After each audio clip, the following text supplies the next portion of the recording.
Hey everyone, and welcome to the Sunny Go One Piece podcast, and we are back on the main story. And on this episode, we're going to cover episodes 783 through 785, which will cover manga chapters 824 through 827. And we are now entering into a new major story arc, the Whole Cake Island arc. And this one is a crazy arc, and probably one of the best in the series. So I can't wait to get into it. Alright, so synopsis. Sanji is now in Big Mom territory on his way to be wed to one of Big Mom's daughters, Charlotte Pudding. And not too far behind, Luffy and the Straw Hats are also now in Toto Land as well, but they inadvertently run into some of the Germa 66 army and Sanji's siblings, his older sister Reiju and younger brother Yonji. However, Luffy has been poisoned after eating a poisonous fish and needs to get some help real quick. Alright, so differences. Of course, due to the filler episodes preceding these episodes, there's this sort of connective scene where we see the Straw Hats in a rainstorm struggling to stay afloat due to starving, where in the manga, it went from the scene where Luffy ruined all the food with his sort of sludge curry to then where we catch up with Sanji on Big Mom's ship.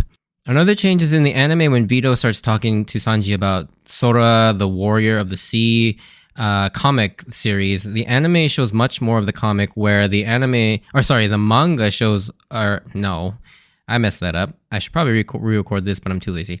The manga doesn't actually go into as much detail, whereas the anime then shows you a lot more of the Sora and facing the silhouettes of the two Germa.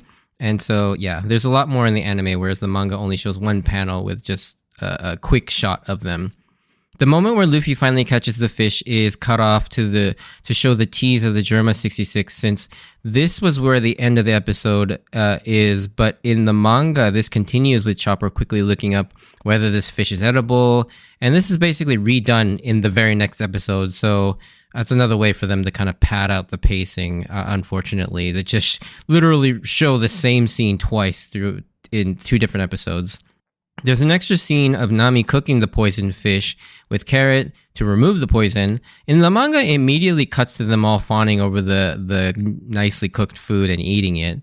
And then lastly, there's a filler scene of the Straw Hats figuring out what to do next after the encounter with Reiju and Yonji.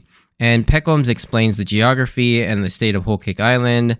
And this scene kind of exists, but in the manga, Peckhams does his explanation of Whole Cake Island after they've already made landfall in Chocolat Town. And it doesn't actually occur till the events of the next episode, in the next set of episodes. So in the anime, it shows them all sailing to Chocolat Town and trying to avoid the Tart scout ship. The manga actually goes straight from the Aladdin scene to Peckhams talking to the soldiers of the Tart ship, convincing them that the Sunny is a gift for Big Mom stolen from some pirates. And so, yeah, there's a bit of a weird scene elongation as well as rearrangement. All right, so that was the differences. So let's get into the episodes themselves. So one thing I want to mention is, so Whole Cake Island was considered the, quote, year of Sanji when it came to sort of the promotion of the One Piece anime and manga at this time. And Oda mentioned this in his sort of annual Jump Festa message that he sends to fans back in, I think, 2015 or so.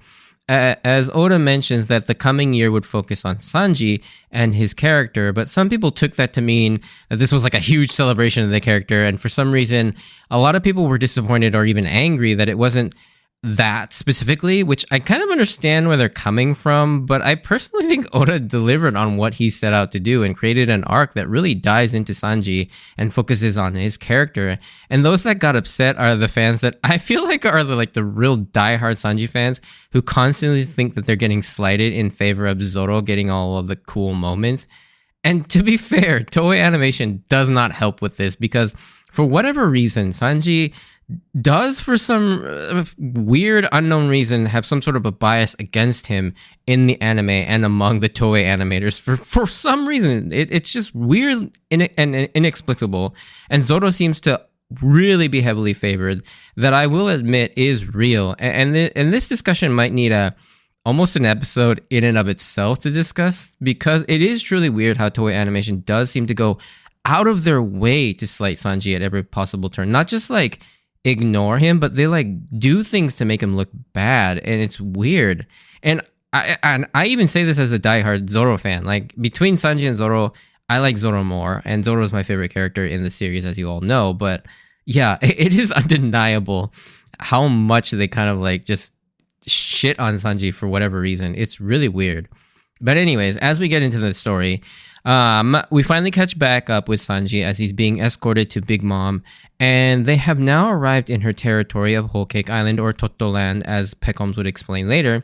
And Oda is already building up Whole Cake Island to be a location unlike anything we've seen in the series, where the whole place seems like an island based in sweet treats, with islands themselves looking like they've been made out of those sweets, and it's like snowing cotton candy, and we'll see Chocolat Land later on, and that whole place is made of chocolate, really playing into Big Mom's sort of gluttonous nature when it comes to sweets. And not only that, before you even get to the island, on the ship, you can already see many influences from like Alice in Wonderland and Disney fairy tales, as the guards look very similar to the playing card guards, and the background characters' designs remind you very much of many of the different interpretations of Alice in Wonderland, including the Disney version. And so, yeah, it is interesting. And we'll dive more into this as we reach Whole Cake Island, and kind of see the influences that Oda took for Whole Cake Island, because it is very unique comparatively to any of the other islands. Maybe the only island that even comes close to this sort of look is Momoiro Island, where Ivankov is, but not really. I mean, this is like a whole other thing. So yeah, we'll get into that more. But we do see Baron Tamago explain the entire territory being closely monitored, setting up this dynamic of all this sort of security and how they're going to sneak into Whole Cake Island without being detected. And you know what's funny? Like, they set this up, but later on, as you'll see, they kind of get into Whole Cake Island fairly easily with Pekoms' help. Now, one thing you already notice immediately about this episode is that the animation looks a heck of a lot better than it did in Dressrosa, or even on Zou, which Zou did look better than Dressrosa, but Whole Cake Island definitely takes one more step up, but it's in the next arc after Whole Cake Island where the animation really takes a massive leap ahead. But Whole Cake is I feel like where they begin to move towards improving their animation quality, and they really make a concerted effort to make this series look better. And you'll definitely see that throughout this arc, and I do like it a lot more. And it's much more pleasing to the eyes. There's a lot more detail. It's not quite as flat. Now, obviously, it is still a week-to-week anime, and they do have some shortcuts every now and then. But on the whole, I feel like Whole Cake Island does look a lot better. The setup of the next scene is so funny, though. Even though it kind of undercuts Sanji's badass speech about how he only cooks for those he loves, and only to have Vito show up with a photo of his to-be wife, Charlotte Pudding. And she is this incredibly cute and beautiful woman that immediately sends Sanji into his heart-eye mode. And it is pretty funny. I won't lie. But yeah, it is crazy though that he is being matched up with someone so beautiful. However, a short time later, out of nowhere, Vito then goes into fanboying over a long-running comic series that has been published in the World Economic Journal, as it's referred to in the Crunchyroll subs. Now, and in other translations, but this has since been sort of corrected to the World Economic newspaper, as we see it actually written on the newspapers themselves. So I'll be referring to it as that, or WENP, going forward. And anyways, Vito begins to talk to Sanji about this comic series called Sora, Warrior of the Sea, who would team up with a robot seagull to fight against the evil army of the Germa 6 or Double Six. Vito goes on to say that while some of it was adapted from real exploits of marine heroes, this was mostly used as marine propaganda, but he mentions how cool he thought the Germa Double Six were, and that he was more of a fan of them instead of the hero of the story, Sora. And turns out the villains of the comic series wasn't completely based in fiction either, because the world government decided to make the villains of the series the Germa Double Six army, and which is Sanji's family. And this would explain why back in Zou, when Nami first hears the name Germa, she had mentioned that she felt like she heard that name, and it was probably through this comic series, as she, we know she reads a lot of newspapers, and she probably came across it, even though she wasn't all that enthralled by it. Now, as they continue to Sanji's cabin, one of the fire tank pirates members, Gotti, begins to get offended for Vito and threatens Sanji. Even Vito insists he doesn't care and it's not a big deal, but Gotti isn't having any of it and wants to teach Sanji a lesson, which we know he's going to get his ass kicked by Sanji if he does. But then somebody incredibly unexpected shows up to put a stop to this outburst and puts Gotti in his place as the madam of the fire tank pirates.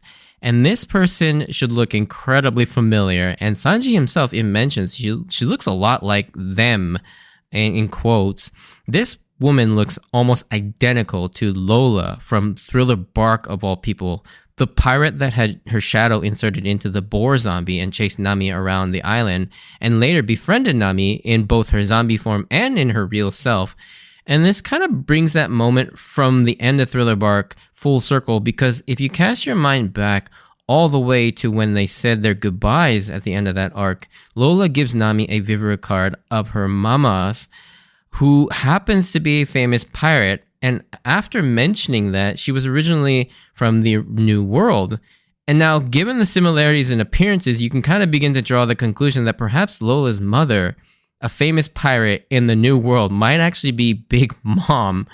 And so, yeah, this moment was really weird. However, there are a couple weird things about this moment, because if this was in fact Lola, she doesn't seem to react to Sanji the same way that you would expect someone who considers him a friend and a savior, as she was at the end of Thriller Bark. Similarly, the last time we saw Lola in like real form was from the Decks of the World cover story, where she was seen in Water 7 hanging out with like Kokoro and Frankie, or the Frankie family and the Galila guys, at the bar just after the Strong Hats left Sabodi from the 2-year time skip. And she's still with her crew, the Risky Brothers, so why is this person now all of a sudden the madam of the fire tank pirates in such a short amount of time?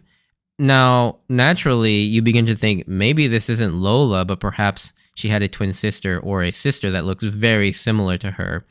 And so, yeah, this creates an interesting sort of through line of like, who is this person? Because it seems like Lola, she sounds like Lola, but she doesn't quite kind of fit what Lola is. Of course, we will find out who this person is later. And then also Caesar is there whining still. But going back to Gotti, he, like many other members of the Fire Tank Pirates, is named after another famous mafia member, both real and fictional, as he is named after John Gotti, the real-life American mafia crime boss from the Gambino crime family. Now, finally returning back to the Sunny, and the crew is highly struggling, as it is intensely hot now and they are starving. But the anime does not do this scene justice, because in the manga, Luffy looks absolutely horrifying. Like, he looks bad. The anime does attempt to make him look all dried out and emaciated, but the look that Oda gives to Luffy in the first panel is kind of horrifying. Oda just uses way more lines to make him look all shriveled and ghastly. It's just really, he looks so bad in that panel. And the anime just, I can't imagine having to draw all those lines in every frame is not easy. So I understand why they cut back on that. But man, you should go look at that panel. Like, Luffy looks just terrible. And and of course, the old joke of Chopper being considered emergency food gets played up with them all starving, and Luffy looking longingly at Chopper while he freaks out. That joke will never not be funny. But Luffy eventually does hook a fish, to everyone's delight, and good lord, the anime really milked this scene for all it's worth. Like, in terms of pacing, they use every trick in the book to make this 1/2 page scene last like 10 minutes between the two versions of this scene across both episodes. And it's just, yeah, it's bad. But they do eventually get the fish aboard the ship, but it looks really funky. And the anime, again, uses color to great effect here, because they give it this sort of like really bright poisonous purple color, making it look even more obvious that it is not to be eaten. Chopper goes to Sanji's locker to find his fish encyclopedia to determine if this fish is even safe to eat, because Chopper knows a thing or two about accidentally feeding someone something poisonous. Although, as he rummages through Sanji's locker, all these adult magazines come flooding out, which I guess makes sense for Sanji's character, but This is a detail I wish I never knew about him. In the manga, while it's blurry, one of the magazines that falls out is actually a Playboy. Of course, for copyright reasons, I'm sure the anime changed these to like generic adult magazines within the world of One Piece. But I do find it funny that in the manga, Sanji actually reads Playboy magazines. Now, Chopper does find the fish in the book, only to horrifyingly discover that while the fish meat is edible, its skin is highly poisonous. And naturally, by the time Chopper gets out there to warn everyone, Luffy has already taken a huge chunk out of it and scarfed it down. And I think the cherry on top of this moment is Carrot's comment about how slimy it is. Like, it's clearly not meant for eating. And I actually thought that Luffy would be mostly okay since, he's developed that slight immunity to poison due to Magellan's attack and Ivankov's sort of hormone treatment. And it seems like he's fine for a little bit, but Luffy then offers to cook again, but to make sure Luffy doesn't ruin it this time, Nami just takes over and uses Sanji's recipe to prepare the food safely. Except while she's preparing the food, Luffy eventually does succumb to the poison and start to get sick. But it's not instant death due to the resistance to the poison. Chopper needs to find supplies to make an antidote, but they need to get to an island, unfortunately, because he doesn't have any more supplies anymore. Unfortunately, Peckham notes that they're already in Big Mom's territory, and in a pretty badass way, I might add, as he just gets up and starts ripping his bandages off. I thought Peckham's looked really cool in this scene, and I thought this was also actually a really small but cool moment for him. The danger gets ramped up as a ship approaches them from the fog, and in this emergency situation, they need to figure something out or also be caught before they even reach the land. Peckham stands by to try and fool the Tart scout ships, that's who he thinks they are, but to his shock, it's not one of his crew's ship, it's actually the Germa 66.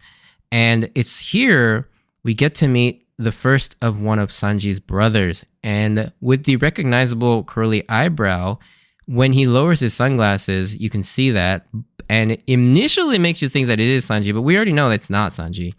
However, one thing that may or may not immediately jump out at you is the fact that this person's eyebrows are going in the opposite direction. So if you've ever noticed, Sanji's eyebrows go towards his right in a counterclockwise curl, while his brother's goes off towards the left, spinning in a clockwise fashion, already kind of denoting, yes, they're related, but they're clearly different. Not only that, but the Germa army seems to use massive dendenmushis as their ship.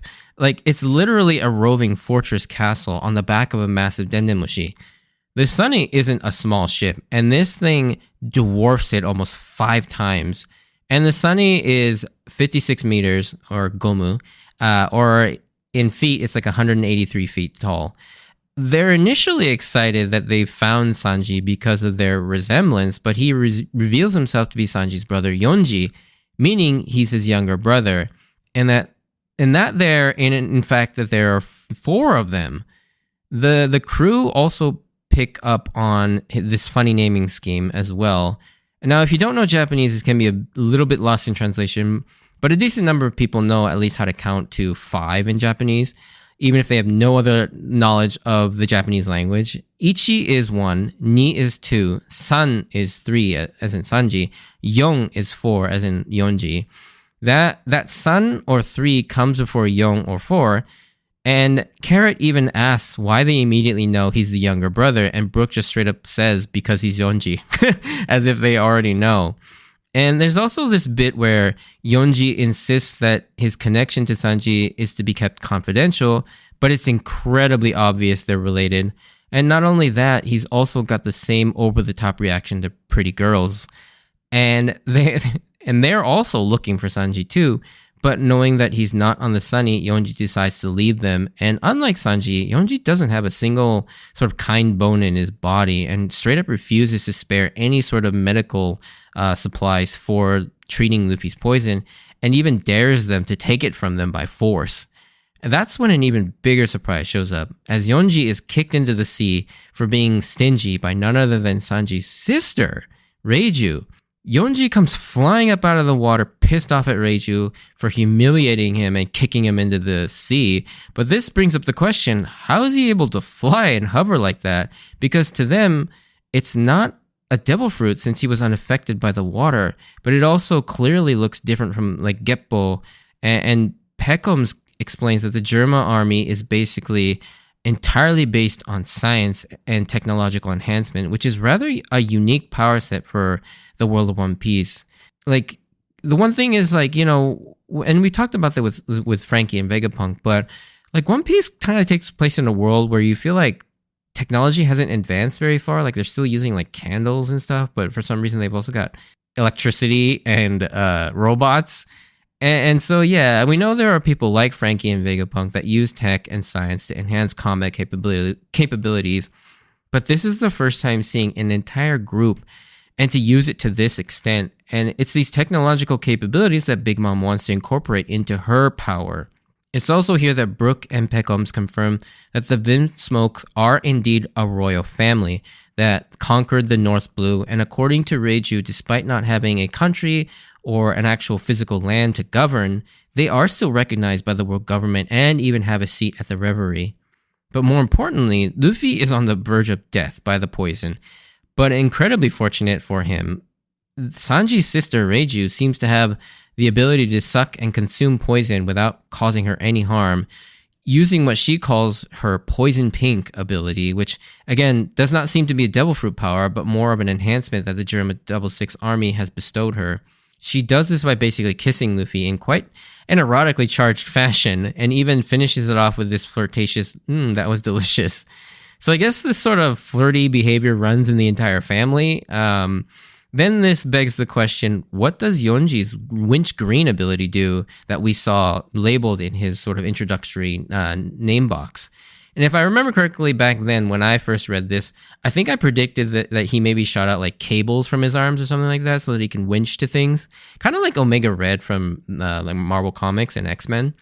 Another funny thing is how Luffy fixates on a person's most prominent feature to recognize them. And for Sanji, it's his curly eyebrows. And upon seeing them on Reiju, he thinks that it's Sanji when she's clearly a woman, which Chopper also points out pretty funnily. But Reiju then explains that their father has been looking for Sanji ever since he left. And only 2 years ago, when his first bounty poster was published, the hilarious hand-drawn one that looks like Duval, did they have their first lead. And this explains why the Marines went so hard after Duval at the time. It was because the Vinsmokes, a member nation's ruler, had requested it.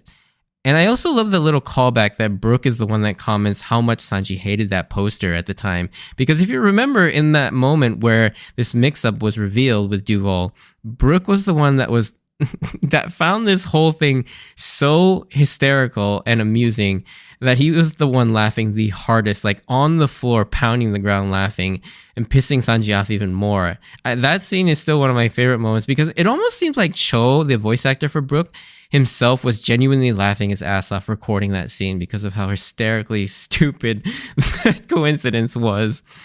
Anyways, Luffy is grateful to Reiju for saving his life, but he makes it abundantly clear that despite that, he is still going to get Sanji back, which Yonji comments that they saved an adversary, but Reiju curiously smiles pretty warmly too, after thanking them for taking care of Sanji all this time. Yonji seems like he is clearly against the Straw Hats, but Reiju seems to have a more favorable view of them. Because Yonji is correct, why would Reiju help Luffy when she has to know that he will be an obstacle to their goals? And I definitely got the vibes that Reiju isn't going to strictly be an antagonistic force that maybe the rest of the Germa forces are going to be. And I think myself and many others immediately thought that may be why, related to Sanji's incredible sort of favorable view and chivalry towards women, that maybe his love for women stems from the fact that his older sister was one of the few people that cared for him while he was still there in the family that he otherwise hates and views as evil. I am incredibly intrigued by Sanji's family, and we haven't met the other two siblings that I was expecting, Ichiji and Niji, but instead Oda started off with two additional ones, and now you might be thinking, well, Yonji makes sense with the numbering scheme. Where does Reiju fit into this? Why doesn't she get like Zero Ju or something like that? Well, since she is the older sister, she actually is number 0. Rei in Japanese is 0. Although often you'll hear most of the time, depending on the context, you'll hear Japanese people just use the word zero often to refer to the number zero. Now, your next question might be, why is it Reiju and not Reiji? And that is because Reiji is more of a masculine boy name, while Reiju is seen more often as a feminine girl's name in Japanese. So I think that's why Oda chose Reiju for her and not Reiji. Before we move on from the Vinsmoke siblings, let's talk about the voice actors for both of these characters. So Reiju is voiced by a familiar voice in the One Piece series as Queen Otohime from the Fishman Island arc, King Neptune's late wife and mother of Shirahoshi. Both of the Queen, Otohime and Reiju, are voiced by Machiko Neya, the same actress. She's also played a wide variety of supporting characters in many other series. Now, Yonji's actor probably needs no introduction to many anime fans, as he possesses probably one of the most iconic voices in modern anime. He is voiced by Kenjiro Tsuda. His voice is unmistakably and one of the coolest and most smoothest voices out there. To me, he has been pretty famous as Kaiba in Yu-Gi-Oh!, Inui from Prince of Tennis, Overhaul from My Hero Academia, Nanami from Jujutsu Kaisen, just to name a few. So it's really awesome seeing him play Yonji, which is kind of a departure from his usual roles as sort of the quiet, subdued, calculating characters, and instead taking on a slightly more emotional character. But yeah, I just love having this guy's voice in any series, so it's really awesome to see him in One Piece finally. Moving on, as a slight tease, after the next scene, it shows us that Aladdin from the Sun Pirates was underwater observing this interaction between the Straw Hats and the Germa army, and is reporting that back to Jinbei, of all people, which definitely teases that Jinbei will be showing up at some point during this arc, which was awesome and somewhat expected, as the whole reason that Jinbei said that he couldn't join Luffy back on Fishman Island was that he needed to sort of clean things up with Big Mom after, he had the Sun Pirates fall under Big Mom's banner to ensure that Fishman Island would be folded into her protection, with the fallout from Whitebeard's death and his protection no longer being available. Now this got me hyped because this to me signaled that by the end of this arc, Jinbei could finally sever his ties and leave Whole Cake Island with the Straw Hats. So yeah, this was pretty sweet to see at the very beginning of the arc. But before they make landfall, Peckums takes some time to explain to us and the Straw Hats the geography of Whole Cake Island and Big Mom's territory. This sometimes confuses people, or they just kind of completely gloss over this and not remember it. So basically, Whole Cake Island is referring to the main center island where Big Mom resides. And around that center island, there are 34 smaller islands overseen by a minister from Big Mom's sort of, her higher-ups and her crew. And the totality of all those islands are referred to as Totoland, which makes up the whole of Big Mom's territory. So that's kind of how the whole structure works. Once they reach land, Peckums convinces the Tart ship sailors that the Sunny is a stolen vessel from some pirates and is a gift for Big Mom, telling them not to report it to her to maintain a surprise, while Peckums does a great job of this. Luffy and Chopper, in classic fashion, just run off into town without throwing caution to the wind and not really doing anything stealthily, arriving at a town made entirely out of chocolate, which is pretty sweet. Pun intended. However, two people who love to engorge themselves on sweets seems like a terrible idea to just run off without an adult. And so yeah, there's a lot to talk about now that they're actually in one of the islands in Whole Cake Island. But we will save that for the next podcast. But yeah, the Whole Cake Island arc has officially started, and it is definitely going to be a crazy one. So yeah, I can't wait to talk to you more about it. But for now, if you did enjoy this, send me a like or comment. And if you want to join me on this journey of rewatching One Piece, please consider subscribing. It really helps me out, and it makes me also feel better. Check out my Instagram at SunnyGoPodcast if you want updates of when I post new episodes, or to see some pictures of my manga collection. So please check those out. And as always, I wanted to thank you for taking the time out to listen to my podcast. Just a tiny spoiler section, more like a spoiler comment. But if you're not interested in that, stay safe out there, and I hope to see you on the next episode. Bye.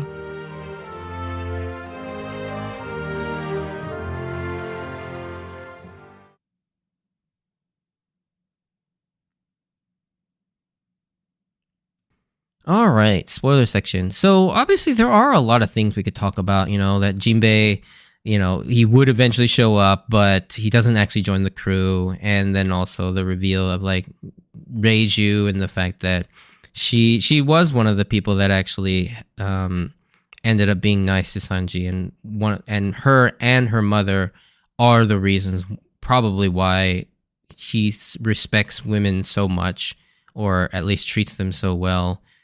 But yeah, Sora is the thing I wanted to talk about mainly with this episode, because the comic that Vito mentioned, Sora the Warrior of the Sea, would in fact be a reference to the fact that Sanji's mother would be named Sora as well.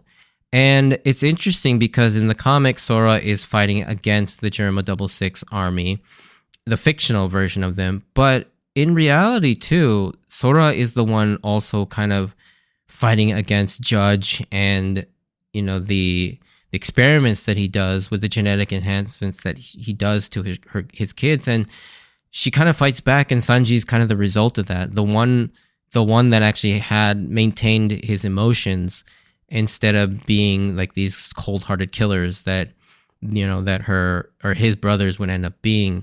Reiju somehow managed to kind of fall in between Sanji and her brother. She still has some semblance of emotions, but she's also still very much falls in line with Judge and the brothers as well. So yeah, I thought that was interesting because I completely forgot that this comic even existed until I rewatched this episode. So that was really fun to see. But anyways, yeah, we'll obviously talk more about Sora and his family when we get to that flashback. But yeah, thanks for listening, and hope to see you on the next episode. See ya.